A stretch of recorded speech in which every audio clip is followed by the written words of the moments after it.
राजा रघुवंशी जी की शादी होती है लगभग मई में। डेट हो गई 11 मई। और जिससे शादी होती है उस लड़की का नाम होता है सोनम, जो कि इनकी शादी परिवार की रजामंदी से होती है। हालांकि परिवार वाले पहले से ही तय करते हैं, राजा और सोनम भी तय करते हैं कि शादी के बाद हम हनीमून पर जाएंगे। शुरू में तो ये कहते हैं कि हम लद्दाख जाएंगे यानी श्रीनगर, लेकिन घर वाले कहते हैं कि अभी अभी एक मामला हुआ है, एक कांड हुआ है, वहाँ ना जाए तो अच्छा है। क्योंकि वो लोग डर रहे थे, क्योंकि हादसा ही कुछ ऐसा हुआ था कि परिवार वाले डर रहे थे। फिर वो लोग सोचते हैं कि कोई बात नहीं, शिलांग चलते हैं। वहाँ पर कामाख्या देवी का मंदिर है, वहाँ पर दर्शन करेंगे और घूमेंगे टहरेंगे। क्योंकि जो वहाँ का नेचर है या फिर वहाँ का जो नेचुरल दिन या रात हो, चाहे जब भी हो, वहाँ पर लगातार अचानक से बारिश शुरू हो जाती है। और बारिश शुरू होती है तो वहाँ की जो पहाड़ें होती हैं वो बहुत फिसलनदार हो जाती हैं। तो ये दोनों लगभग 20 मई को निकलते हैं, क्योंकि 11 मई को उनकी शादी थी और ये 20 मई को निकलते हैं। और 20 मई के शाम को ये पकड़ते हैं। 20 मई को ये लोग हवाई सफ़र करते हैं, शाम को बैठते हैं पर, क्योंकि उन्होंने सिर्फ 2 ही जगह चेंज की थी। फिर वो लोग वहाँ पर पहुँचते हैं, एक होटल लेते हैं। होटल ही क्या, उसको ऐसे कोई नॉर्मल सा बोल ही सकते हैं, घर नुमा, क्योंकि वहाँ पर ढेर सारी व्यवस्थाएं नहीं हैं। तो वो वहाँ पर जाते हैं, रेंट पे रूम लेते हैं और उसके बाद दोनों लोग घूमने के लिए निकल जाते हैं। दोनों कामाख्या देवी के दर्शन करते हैं।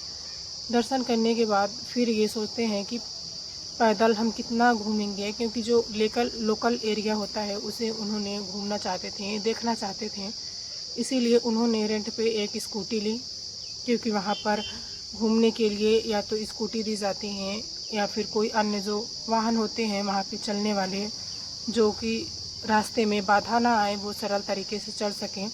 क्योंकि जो वहाँ का पहाड़ी एरिया है, फिसलन होती है। तो वो लोग स्कूटी लेते हैं और स्कूटी लेने के बाद फिर वो घूमने के लिए निकलते हैं। फिर वो रास्ते में रुकते हैं, किसी कॉफ़ी होटल में रुकते हैं, वहाँ पर चाय वगैरह पीते हैं। तो जो सोनम होती हैं उनकी सासू माँ से लगातार बातचीत हो रही थी। तो इसी बीच में वो फ़ोन करती हैं, सोनम की जो सास होती हैं, पूछती हैं कि बेटा कैसे हो, कहाँ हो। तो हालांकि जो बातचीत हुई थी वो उनकी सासू माँ के मोबाइल में सारी बातें रिकॉर्ड हो गई थी। वो बताती हैं अपनी माँ से कि हम इस जगह पे हैं, यहाँ पे हैं, और राजा बाहर का जो एरिया है, जो झरना है, वहाँ पर झरने हैं, तो वो वहाँ देखने गए हैं।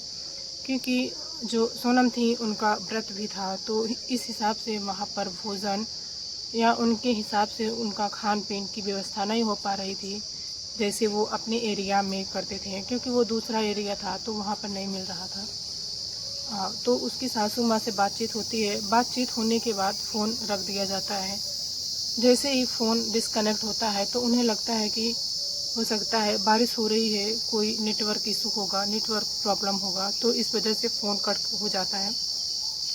तो इसी बीच में फ़ोन कट हो जाने के बाद फिर से 1 या 2 घंटे बाद फिर जो सोनम की सासू माँ होती हैं वो दोबारा सोनम को फ़ोन करती हैं, तो फ़ोन उनका स्विच ऑफ आता है।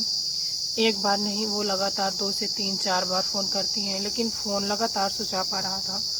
तो फिर वो राजा को फ़ोन करती हैं, यानी अपने बेटे को फ़ोन करती हैं, तो उसका भी फ़ोन स्विच ऑफ आ रहा था। तो जो वो माँ होती हैं उनकी, वो घबराने लगती हैं।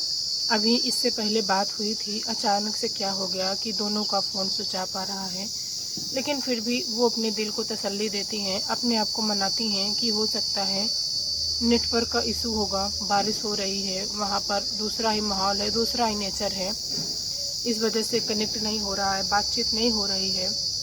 तो वो फिर लगातार ही फ़ोन करते जा रहे थे। शाम की भी फ़ोन की तो नहीं लगा। फिर दूसरे दिन यानी कि 2 से 3 दिन बीत जाते हैं।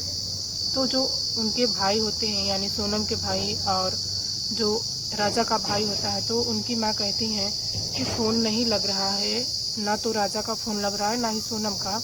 अगर ऐसी कोई बात होती तो वो लोग किसी अन्य लोकल या कोई भी किसी भी फ़ोन से, वो टेलीविज़न से फ़ोन करते हैं, बताते हैं कि क्या दिक्कत है क्या नहीं। ये ऐसे पहले तो कभी नहीं हुआ।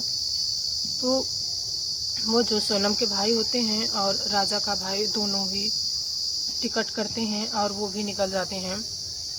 तो वो पहुंचते हैं, वो सबसे पहले तो जाते हैं वहाँ के पुलिस स्टेशन।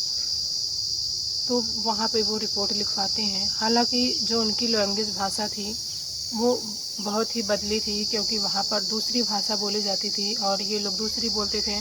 तो भाषा इशू होने के कारण बात भी अच्छे तरीके से समझ नहीं पा रहे थे। एक दूसरे को क्या कहना चाहते हैं, क्या बोलना चाहते हैं, ठीक से नहीं बोल पा रहे थे। हालांकि फ़ोटो के माध्यम से या फिर इशारे के माध्यम से सब कुछ उन्होंने बताया। शिकायत लिखी जाती है, उनका नाम लिखा जाता है, फ़ोटो दिखाया जाता है। तो जब वो जाते हैं पुलिस के पास तो पुलिस एक्टिव नहीं रहती, वो ऐसे ही मामले को ज़्यादा गंभीर में नहीं लेती है। फिर दोनों भाइयों सोचते हैं कि क्यों ना यूट्यूबर से मदद मांगी जाए, क्योंकि जो यूट्यूब होते हैं। तो उन्होंने सोशल मीडिया पर फ़ोटो डाली और यूट्यूब से मदद मांगी और देखते ही देखते वो फ़ोटो वीडियो वायरल हो जाती है। तो वहाँ से फिर फ़ोन आता है। फ़ोन आने के बाद फिर पुलिस एक्टिव होती है। फिर उनको छानबीन के लिए ढूंढा जाता है। हालांकि जो स्कूटी थी, फ़ोन बनाने के लिए गए थे, तो वहाँ से कुछ उन्होंने तस्वीरें शेयर की थी, कुछ वीडियो शेयर की थी। तो उस वीडियो में जो स्कूटी उन्होंने रेंट पे ली थी वो स्कूटी भी वीडियो में आती है, क्योंकि स्कूटी के पीछे मोबाइल नंबर लिखा रहता है। तो जब वो उनके भाई वीडियो देखते हैं तो उन्हें वो स्कूटी नज़र आती है और स्कूटी के पीछे नंबर नज़र आता है।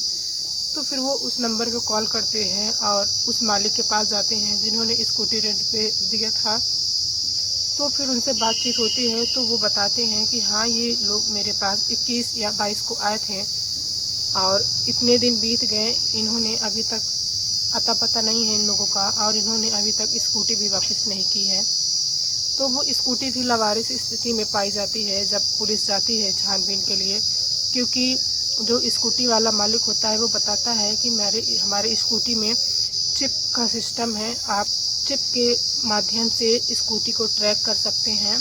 तो जो पुलिस होती है वो फिर ट्रैक करती है, उसके बाद स्कूटी के पास पहुंचते हैं तो स्कूटी भी लावारिस हालत में मिलती है। और फिर वो जहाँ जिस होटल पे रुके थे, जहाँ पे बात हुई थी उनकी सोनम से यानी उसकी सासू माँ से, तो वहाँ पर भी वो ट्रैक करके पहुँचते हैं उस जगह पे। तो उसके थोड़ी ही दूर पर यानी 25 किलोमीटर के दायरे में ही उन दोनों का बैग मिलता है। तो बैग मिलते हैं, फिर उन दोनों बैगों को उन भाइयों को दिखाया जाता है। तो वो बोलते हैं कि हाँ, ये बैग उन्हीं का है, क्योंकि वो लोग उस बैग को पहचान लिया था।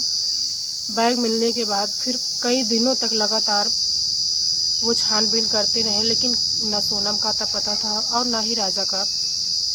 लेकिन सारी थे वहाँ के, वो लगातार कोशिश कर रहे थे, लगातार छानबीन कर रहे थे। वहाँ पर ढूंढते ढूंढते ही उनके कुछ कर्मचारी थे जो कि बहुत नीचे खाई थी, तो वो नीचे खाई में देखते हैं तो उन्हें वहाँ से कुछ नज़र आता है। तो फिर वो नीचे उतरते हैं, क्योंकि बारिश का मौसम था, बारिश थमने का नाम नहीं ले रही थी, आधी तूफान था, उतनी ही फिसलन और उतना ही कीचड़, बहुत ही मुश्किल रिस्क था। फिर वो पहाड़ी से खाई में उतरते हैं नीचे, लगभग बहुत सारे ढेर सारी नीचे खाई थी। तो वो नीचे उतरते हैं, फिर लगभग जो लाश थी उसको 10 दिन बीत चुके थे, क्योंकि चेहरा को शिनाख्त नहीं किया जा सकता था, जो बॉडी थी उसको पहचान नहीं पाया जा रहा था। तो वो रेस्क्यू टीम जो होती है उस लाश को निकालती है। वहाँ पे वो जब नीचे देखते हैं तो वो लाश पड़ी थी। तो जब वो लाश को निकाला जाता है फिर उसको पोस्टमार्टम के लिए भेजा जाता है, अस्पताल में भेजा जाता है। तो अस्पताल में ही उन भाइयों को बुलाया जाता है, जो राजा का भाई होता है और सोनम का भाई, दोनों लोग जाते हैं। हालांकि बॉडी देखकर तो शिनाख्त नहीं की जा सकती थी, लेकिन जो राजा का बायां हाथ था उसमें साफ साफ अक्षरों में RAJA टैटू बना हुआ था, यानी कि राजा लिखा हुआ था। तो जो राजा का भाई होता है वो देखते ही रोने लगता है और बोलता है, साहब यही है राजा, ये मेरे भाई हैं। फिर उसके बाद बॉडी को पोस्टमार्टम के लिए भेजा जाता है और इधर पुलिस लगातार खोजबीन छानबीन कर रही थी सोनम की। सोनम का कहीं अता पता नहीं चल रहा था। इसी दौरान फिर ड्रोन की मदद ली जाती है। ड्रोन की मदद से सर्च ऑपरेशन किया जाता है। तो लगभग कुछ ही दूरी पर ड्रोन की मदद से उन्हें एक जैकेट मिलता है, जैकेट दिखाई देती है। तो पहले तो वो जैकेट पहचान नहीं पाते, लेकिन जब फ़ोटो की माध्यम से फ़ोटो की मदद से देखा जाता है तो पहचाना जाता है कि ये जैकेट सोनम की ही है। लेकिन सोनम का अता पता नहीं है। सोनम कहाँ है, कैसे है, किसी को कोई पता नहीं। पोस्टमार्टम भी आ जाती है, पोस्टमार्टम रिपोर्ट भी आ जाता है। पोस्टमार्टम में ये खुलासा होता है कि ये कोई नेचुरल डेथ या कोई हादसा, कोई दुर्घटना नहीं हुई है, बल्कि इनकी हत्या हुई है। क्योंकि जो लाश मिली थी, लाश के ही बगल में जो चापड़ होता है जिससे वहाँ के लोकल लोग नारियल वगैरह काटते हैं, वो चापड़ भी मिला था। और उसी से अनुमान लगाया जाता है कि डकैती, छिनैती या किसी भी कारण से उनकी हत्या हुई है, जो इतने गहरे खाई में वो मिले हैं। लेकिन सोनम का अता पता नहीं है। तो राजा का भाई होता है, वो बताता है कि राजा ने ब्रेसलेट भी पहना था और जो उन्होंने अंगूठियाँ पहनी थी, हीरे और सोने की अंगूठियाँ थीं, चैन भी था, लगभग लाख के आसपास का ये बताया जाता है कि उन्होंने गहने जो है पहने हुए थे। उनका मोबाइल भी बहुत ही बुरी हालत में स्क्रीन जो उसका मिला, लेकिन सामान उसके कुछ भी नहीं मिले, ना तो उसका ब्रेसलेट, ना ही अंगूठी वगैरह कुछ भी नहीं मिला। इससे अनुमान लगाया जा सकता है कि राजा का जो वो हत्या हुई है, लेकिन अभी मामला तो खुल के आया नहीं है। तो घर वालों को फिर खबर दी जाती है। इस खबर से घर वालों को रो रो कर बुरा हाल होता है। लेकिन अभी तक सोनम का कुछ भी अता पता नहीं है। बॉडी को फिर उनके घर वापस भेज दिया जाता है। दोनों भाई वापस लेके आते हैं। पुलिस उन्हें दिलासा दिलाती है कि हम सोनम को भी जल्द से जल्द ढूंढ लेंगे। हालांकि जब वो जैकेट मिली सोनम की, तो वो भी लगातार परेशान हो रहे थे कि कहीं ऐसी ही अनहोनी सोनम के साथ ना हुई हो।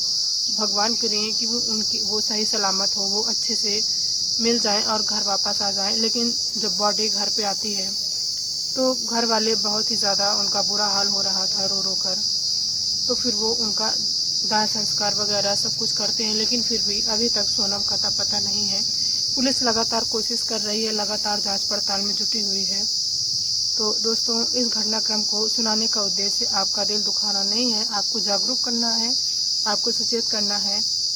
और जो अपडेट आती रहेगी हम आपको ज़रूर बताएंगे और पूरी सच्ची घटना के माध्यम से बताएंगे। लेकिन फ़िलहाल अभी सोनम का पता नहीं है। जैसे ही कोई खबर आती है, सोनम का पता मिलता है, तो हम आपको ज़रूर अपडेट करेंगे, आपको ज़रूर बताएंगे। तो दोस्तों, जय हिंद, जय भारत। आप लोग अपना ख्याल रखें, अपने परिवार के साथ रहें।